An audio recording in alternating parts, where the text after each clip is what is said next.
Hello hi everyone.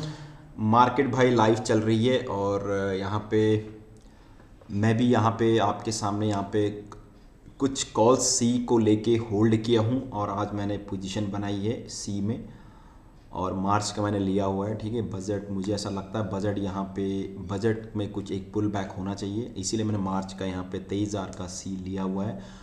और यहाँ पे क्यों पुल बैक होना चाहिए और मुझे से क्या दिख रहा है इसमें, वो पूरे चार्ट में यहाँ पर दिखाऊंगा। मैंने बहुत सारे यहाँ पर पीपीटी बनाई है, तो हम लोग एक एनालिसिस करेंगे और प्रॉपर वे में देखेंगे। ठीक है,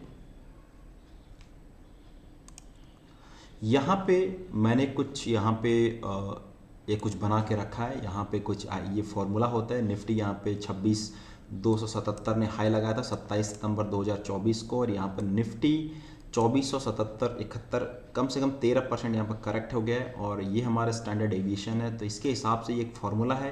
तो इसके हिसाब से निफ्टी का जो आईबी है, ठीक है, number of trading days total हम अगर देखूँ तो 4 मंथ से लगातार 80 डेज, ठीक है, तो 20 चक्को 80 यानी 4 महीने हो गए। तो उसके हिसाब से एक फार्मूला आ जाता है। फार्मूले के हिसाब से 7.8% निफ्टी यहाँ पे करेक्ट हो गया है। ठीक है, और कहाँ तक होना चाहिए एज पर 68% के हिसाब से यहाँ पे 2049 प्लस माइनस। तो यहाँ पर निफ्टी का जो पहला रेंज था 24,222 के आसपास, फर्स्ट स्टैंडर्ड डिविएशन, ये वाला जोन में निफ्टी ट्रेड कर रहा था। सेकंड, अगर निफ्टी यहाँ से नीचे क्रैक होता है, ठीक है, अभी फिलहाल हो चुका है 22,177 के आसपास, second standard deviation, this is the second standard deviation. And third, अगर निफ्टी यहाँ पे थर्ड स्टैंडर्ड डेविएशन में आता है तो 20,128 के आसपास। तो मैं जो बोल रहा था कि 20,200 के आसपास एक निफ्टी का गैप है, निफ्टी वहाँ तक करेक्ट करेगा, बट ये अभी नहीं होना चाहिए। ये अभी नहीं होना चाहिए, इसके लिए थोड़ा टाइम लगना चाहिए। ठीक है, तो मेरे हिसाब से निफ्टी को यहाँ से एक पुल बैक जाना चाहिए, निफ्टी जहाँ पे वहाँ से एक पुल बैक निफ्टी को जाना चाहिए। देन वापस निफ्टी को यहाँ पर 22,000 के आसपास एक जोन, उसके बाद फिर पुल बैक। और अगर निफ्टी लास्ट में अगर ये यहाँ पर एक गैप है, उस गैप को निफ्टी को यहाँ पे फिल करना चाहिए फ्रेंड्स। ठीक है, तो अगर कुछ ये सीखना है कैसे आता है, ये मैं अपने स्टूडेंट को बताता हूँ। ठीक है, सेकंड वाले में क्या है, यहाँ पर मैंने वॉल्यूम प्रोफाइल का चार्ट लगा हुआ है। ठीक है, वॉल्यूम प्रोफाइल के चार्ट के अकॉर्डिंग जो आरएसआई का भी मैंने यहाँ पे डाला है। आरएसआई भले ही यहाँ पर डाउन ट्रेंड है, लेकिन जो नीचे से दिख रहा है वो यहाँ पे डाइवर्जेंस क्रिएट कर रहा है। ठीक है, तो बड़ा वॉल्यूम जो हुआ है यहाँ पे, और VSC POC point of control मुझे यहाँ पे दिख रहा है 24,200 के आसपास। मुझे यहाँ पे 24,200 के आसपास पॉइंट ऑफ कंट्रोल है POC. This is the value area low, this is the value area high. ठीक है, ये वॉल्यूम प्रोफाइल का चार्ट है। ठीक है, तो फिलहाल अभी जो मार्केट है वो वैल्यू एरिया लो के इर्द गिर्द घूम रहा है। और ये बॉलिंजर बैंड भी मैंने लगा के रखा है, मैं स्पेशली बॉलिंजर बैंड लगाऊंगा। ठीक है, ये बट कि 4 आवर का चार्ट के हिसाब से मैंने डाल के, तो वैल्यू एरिया हाई, जो वैल्यू एरिया हाई तो पर 25,200 के आसपास है। और यहाँ पे पॉइंट ऑफ कंट्रोल जो दिख रहा है बड़ा वॉल्यूम की कंडीशन, यहाँ तक निफ्टी का बाउंस बैक आ सकता है। फर्स्ट बाउंस बैक बजट के आसपास या बजट के 1-2 दिन, बजट या तो बजट से पहले या बजट के एक दिन, और या फिर बजट के दिन तो शायद छुट्टी है। ठीक है, उसके मंडे या ट्यूसडे को जब भी मार्केट ओपन होगा। ठीक है, नेक्स्ट है यहाँ पे मैंने तीसरी जो स्लाइड डाली है, तीसरी स्लाइड में यहाँ पे आपको दिखेगा, यहाँ पे मैंने डाला हुआ है आपका बॉलिंजर बैंड और स्टोकास्टिक। तो बॉलिंजर बैंड आपको वॉलेटिलिटी इंडिकेटर है। तो बॉलिंजर बैंड जब जब इस लोअर बॉलिंजर बैंड पे आता है तो निफ्टी यहाँ पर एक बार यहाँ से पुल बैक के लिए यहाँ पे जाता है। लेकिन अभी ये बॉलिंजर बैंड वापस आया तो यहाँ पर 20 डीएमए के आसपास मैं एक्सपेक्ट है तो 23,500 के आसपास मार्केट है। और सेकंड, अगर अपर बॉलिंजर बैंड के आसपास तो मार्केट यहाँ पर 24,200 के आसपास आना चाहिए। ठीक है, तो पहला लेवल कैसा है 23,500 के आसपास फर्स्ट लेवल है। सेकंड लेवल इसका 24,200 का। ठीक है, और नीचे वाला जो स्टोकास्टिक है, स्टोकास्टिक के लिए यहाँ पे एक डाइवर्जेंस क्रिएट, मतलब बार बार इसी जोन पे लो के आसपास स्टोकास्टिक घूम रहा है। ठीक है, तो ये भी मुझे यहाँ पे काफ़ी एक ओवरसोल्ड टेरिटरी में चला गया है स्टोकास्टिक। ठीक है, उसके बाद थर्ड वाला हम लोग देखते हैं यहाँ पे फोर्थ स्लाइड मैंने यहाँ पे ATR डाला हुआ है। ATR का जो यहाँ पर ये भी एज ए बॉलिंजर बैंड की तरह, तो 20 DMA के हिसाब से भी यहाँ पर एग्जैक्टली वापस है। तो अपर बैंड के आसपास तुम्हारा वही 23,800 के आसपास ये वाला जोन भी बताता है। और यहाँ पर मैंने ROC रेट ऑफ कंट्रोल डाल के रखा, तो ये मुझे यहाँ पर डाइवर्जेंस क्रिएट कर रहा है, ठीक है। जो रेट ऑफ इंटरेस्ट है वो मुझे यहाँ पर डाइवर्जेंस क्रिएट कर, almost all indicator are showing the divergence, ठीक है। तो ये मेरा ATR वर्सेस ROC है।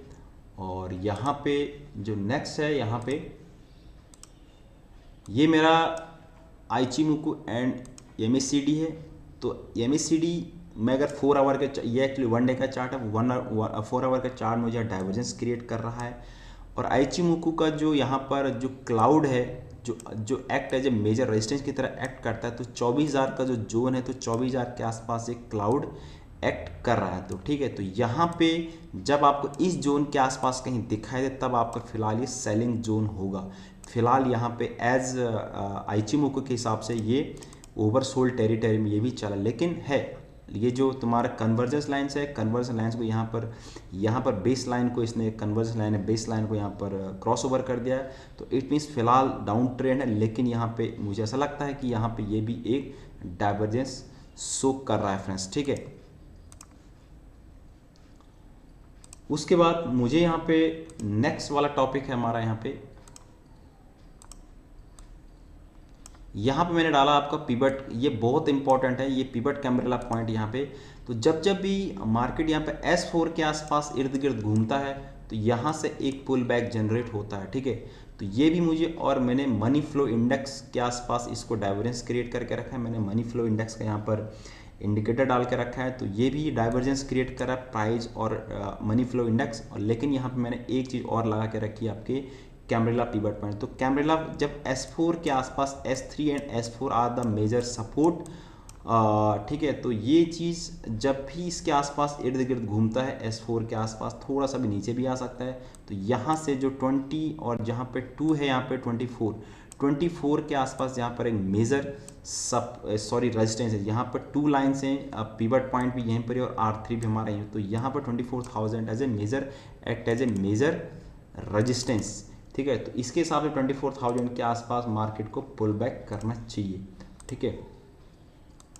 यहाँ पे सिंपल मैंने एक, ये आपका मंथली सपोर्ट लाइन और trend line, simple channel support line, ठीक है। तो ये मंथली ट्रेंड लाइन का है। तो यहाँ पे बार बार एक्ट किया है सपोर्ट, दिस इज, क्योंकि 2 पॉइंट के लिए मुझे मिनिमम सपोर्ट लाइन चाहिए यहाँ पे। तो तीसरा अभी यहाँ पर आ चुका है, तो यहाँ से मैंने इसे क्लोन किया है। तो ये अपर लाइन है, तो अपर लाइन लोअर लाइन पर भी फिलहाल इसी जोन में निफ्टी मूव कर रहा है, ठीक है। तो यहाँ से इस जोन में, यहाँ से नीचे थोड़ा पॉसिबिलिटी कम लग रही है।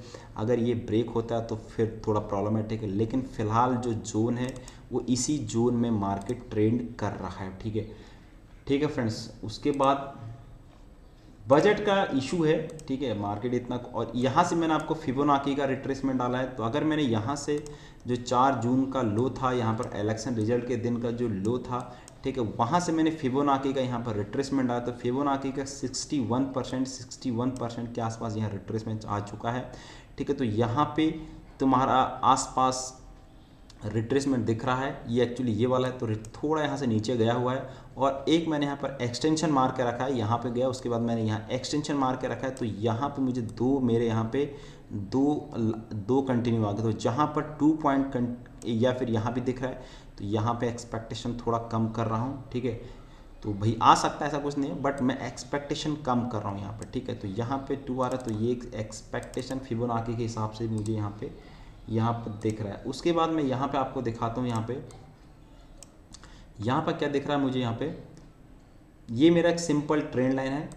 तो ट्रेंड लाइन के हिसाब से मैंने क्या किया, ये मेरा जब यहाँ से ब्रेकआउट किया था, ये मेरा ब्रेकआउट जोन था, ठीक है। यहाँ से 1 2 3, यानी 3rd टाइम मार्केट ने यहाँ आउट किया। तो 2nd टाइम मार्केट इस जोन के आसपास घूम रहा है। तो this is the most important, first time market ने जब यहाँ से ब्रेकआउट किया, तो 2nd टाइम मार्केट यहाँ पे आया हुआ है। तो आपको यहाँ से बाई का, हमारा रूल भी है, जब मार्केट 2nd टाइम आता है तो आपको यहाँ से बाइंग अपॉर्चुनिटीज़ मिलनी चाहिए, ठीक है। यहाँ पर मैंने सपोर्ट लाइन किया, उसके बाद मैं सपोर्ट लाइन इस वाले लाइन को भी ट्रेंड लाइन को ड्रॉ करूँ, 1 2 ये मुझे ट्रेंड लाइन, तो थर्ड फोर्थ टाइम पे यहाँ पे मिल रहा है और ये मैंने अपर ट्रेंड लाइन तो ठीक है।